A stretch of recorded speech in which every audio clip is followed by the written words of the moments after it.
Hey Hamidi, welcome back to my channel and welcome back to the Before the Blow Up vlogs, where I am documenting my life before the glow. By now you probably already know that like a crazy person, I done went to the internet and told the internet that I am changing my life. I showed it before, and in this video I kind of wanted to open up a little bit more so you can get to know me better. But I wanted to do it like OG YouTube style. I might be aging myself, but back in the days, like a really cool video that all the YouTubers used to do was draw my life. And I decided that I want to do a draw my life video. So, to get to know me a little bit better, I present to you my draw my life. To really know where I come from, we gotta take it back to the 1990s to a small suburban town in New York. And you're probably like, wait, what? I thought you said you were Sudanese? True, you're right. So to understand this part, let's take it a bit further back to 1989 to my beautiful country, Suriname. For those of y'all that don't know, Suriname is a beautiful tropical country in South America, just above Brazil. It's in this tropical paradise that we find my mom, my dad, and my brother. They're packing their bags because my dad got the opportunity to work at the Surinamese embassy in the US. So these people pack their bags and catch a flight to New York, New York, not knowing when they were going to go back to their beloved country. They settled in White Plains, New York. Apparently, things were going well because the following year, they were blessed with the biggest blessing ever in life. Me! Hello. On a Monday night in September, I stepped into this world at the White Plains Hospital. And for the next 3 years, White Plains would be our home. Now, I don't remember a lot about my time in America because I was a baby. All I know now is that despite my lack of memories, I've always felt really connected to the US and to New York. When I was 3 going on 4, we moved back to Suriname. My dad's time at the embassy was finished and my family was super excited to return back home. And these are my earliest memories, growing up in Suriname and the Surinamese culture. Going to school, playing in our yard, chilling with my brother and cousins at my grandma's house, and playing with dogs. We've always had a lot of dogs. As I grew up and furthered my studies, it was time for me to decide what I was gonna do with my life. And not to toot my own horn, but your girl is smart. I had prided myself on being intelligent, getting good grades, and making honor rolls. But if we're honest, I had no idea what I wanted to do with my life. I was good at learning, but I didn't really know what I liked or disliked. I didn't even know if I was good at anything else than being smart. It felt like I was just rolling the dice and choosing something to do for the rest of my life based off of a conversation or a website. Because if you didn't know, in countries like Suriname that have a history of limited and fluctuating opportunities, you basically have 2 options. You either stay in the country and choose from the handful of courses that the university has, and at the time, that wasn't a lot. Or you leave your country and everything that you know just to be able to study something else. People usually go to the US, Canada, or the Netherlands. But that costs a lot of money, so you either have to have said money or you gotta be smart and snatch up one of the scholarships that hopefully becomes available. That was the route your girl wanted to take. I was determined to make my way back to my beloved America. At that time, a recruiter from FAMU came to my school to talk about scholarship options in Florida. It felt so meant to be. But Americans, do y'all know that your school system is expensive? Like what? Anyway, I started studying for the SATs, which of course was a different language and a different school system. And I applied for the scholarship. And yo, I got a scholarship. A partial scholarship, but a scholarship nonetheless. I was so excited until I learned that in the US, that meant that I was still paying $10K a year for school. Like what? US dollars? So I ain't gonna hold y'all. That's how I ended up in the Netherlands. I applied for a scholarship and I got in for a full ride. Did I want to be there? No, not at all. not even a little bit. But my plan was, I'm gonna do my time, get this degree, we're doing a bachelor's or master's, and then I'm out of there in like 5 years tops. Don't they say God laughs when we tell him our plans? Yeah, that. So I got my butt on a plane with my mama, and it was off we go. I went to the Technical University in Eindhoven. And honestly, I just chose that place because my cousin went there. Mind you, that same cousin told me, don't come here. Go anywhere else but here. And in hindsight, I probably should have listened. I had enrolled a month later, so the studies coordinator had told my mom and I not to have too high expectations of my first year. He actually told my mom that I shouldn't enroll because I had missed so much that I was probably gonna struggle. My mom was like, sir, we came from a whole different country. She going to school. I didn't know it at the time, but having snooty white men telling me that I should probably quit would become a theme for me during my time in uni. Love that for me. Settling into Eindhoven was fun at first. I had my mom and my cousin and my new cool country to explore. Girl, I was gonna see snow. And then my mom left because, she had a life and my new normal life had started.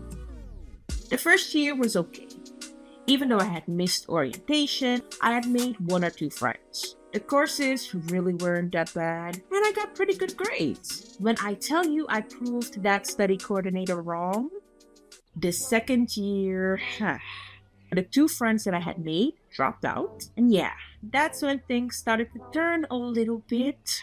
So let me just say this. I was the only black person and one of 3 women in my entire year. Making new friends was a struggle. The people that I went to school with didn't know a lot of black people, so the questions that I had to answer, I had never felt so strange before. I had never felt so misunderstood before. I hated going to school. I couldn't get used to the people, to the weather. Winter was just like a gray, dark pit. And it never snowed. Well, in the years after, my grades started to slip because I was so unmotivated. And I only went to school when it was super necessary. And my grades still weren't bad, they just weren't as perfect as they had been. So this was the perfect opportunity for my teachers, mentors, and guidance counselors to tell me that I should quit. Yeah, every time I would seek help from the school or express that I was struggling in any type of way, there was always someone telling me, maybe you should stop. Maybe the course is too hard for you. I hated that because I knew it wasn't true. Long story short, my overall experience in Eindhoven was just very isolating. I lived there for 6 years and it's the place where I've encountered the most microaggressions and stereotypes. It's the first place where I ever lived alone. Looking back, it's probably the first place where I ever experienced depression. But it's also the place where I became closer with my cousin. I met my boyfriend while I lived there. I actually met him in Rotterdam, but that's a totally different story for another day. I met my boyfriend when things around me were really rough. At that time, I had no idea how much God was looking out for me when He sent me Shaman. For the first time in a long time, I felt at home. From the day we decided, this is it, we were inseparable. It was actually Sherwin who convinced me to start my YouTube channel. I had uploaded 1 or 2 videos before in 2009, but I was so scared that I had taken them all down. But I never stopped watching videos. After some of my hardest days, I would come home and watch some of my faves like Naptor85, her family vlogs, and Shameless Maya. And I remember suddenly not feeling so alone. And all I wanted was to help others like they helped me. I knew that if I could just make a difference in one person's life, help one person out of depression, I knew that it would be all worth it. So on June 16th, 2013, I uploaded my first video. I cringe every time I look back at my old videos, but I also admire that girl that shared so boldly and was so vulnerable. I used to be so vulnerable about what I was feeling. Somewhere along the way, I lost her. I really loved creating. As time went on, my channel grew and I got so much support from people online, whether I knew them in real life or not. But at the same time, I felt really misunderstood by a lot of the people who were closest to me. I would get so much crap about the fact that I was making videos, that it's probably not something a good Christian girl is supposed to do.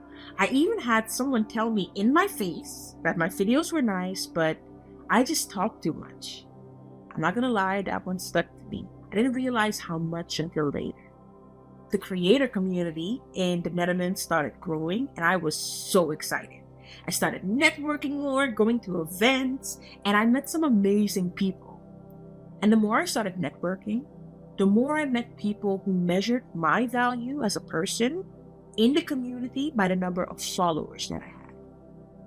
My idealistic, childlike view on what I was doing abruptly came to an end.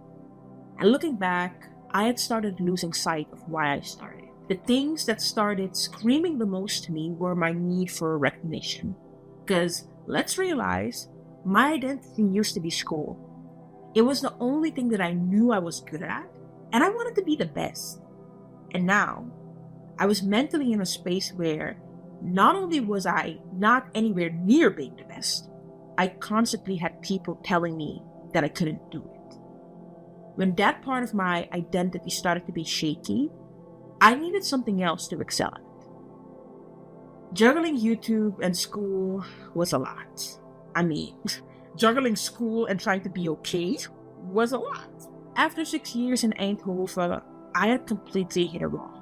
At that time, my confidence was just shot. I just questioned if I could even do this. Could I even do anything? So I decided to move to The Hague to finish my last years of my bachelor elsewhere, somewhere with a lot more diversity. And this is how I know that the people at my last school were just racist, okay? I asked the guidance counselor at my new school, do I even stand a chance at being able to do this? Because remember, I had zero confidence left. This woman looked me in the eye and told me, I don't know why so many people are telling you to quit. If I look at your grades, you should have no trouble finishing this course. And she was right. A bit more than a year later, I was done, just like that. So I could talk about the years that followed for a really long time, but here are two things that I want you to take away from the years that followed. Remember my boyfriend? So he asked me to marry him.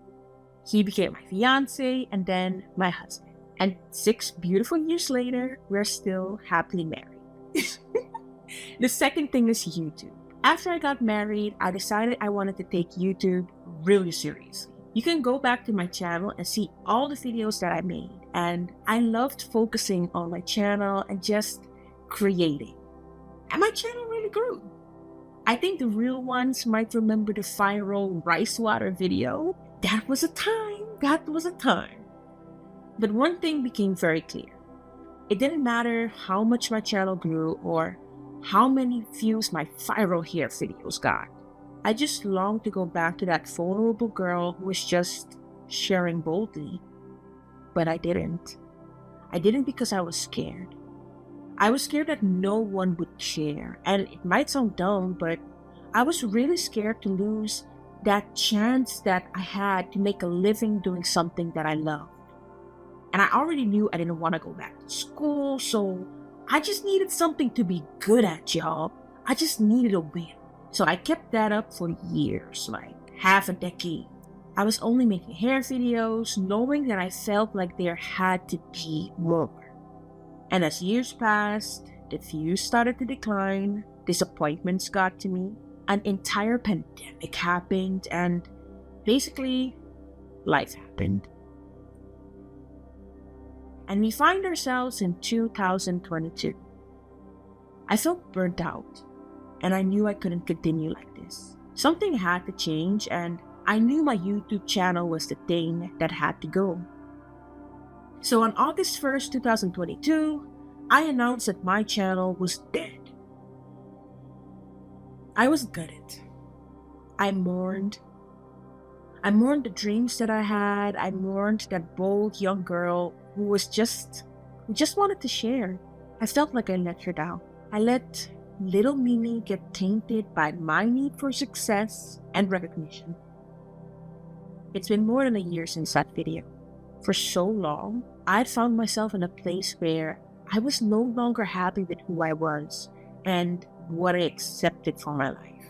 When I looked in the mirror, I didn't recognize myself outward, but also internally. So this is where I decided I was gonna change my life. I had tried so often, I just didn't know where to start. So as crazy as I am, I thought maybe if I document this, it'll not only help somebody, but it'll also hold me accountable. So on December 8th, 2022, I woke up, I went to a gym, a random gym, and filmed an entire declaration that I was gonna change my life. And I posted it. Yeah, yes, I did. And here we are, 9 months in, and I'm ready to share my journey. Is it gonna be perfect? No, probably not. I want it to be, but it's not gonna be perfect. But it is gonna be me. I've tried perfection, I've tried viral, but I haven't tried me. Just me. So come with me on this journey to transform my life and to take back my power. I want to document it, and I want to document it as me, as that bold young woman who just wanted to share. I would like it if this touches a lot of people, but it's okay if it doesn't. I really just have to do it for me. I have to do it for little Mimi. I mean, I let her down one time. I'm not gonna do that again. I just want to bet on me. The last time, I lost myself. This time, I hope to find her. To be continued.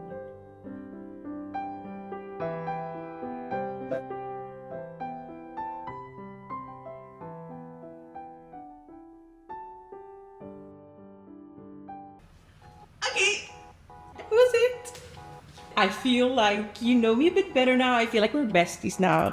And I just want to say thank you so much for watching. If you're enjoying the Before the Blow Up series, please give it a thumbs up. Subscribe to my channel to, rock with me to see like where are we going.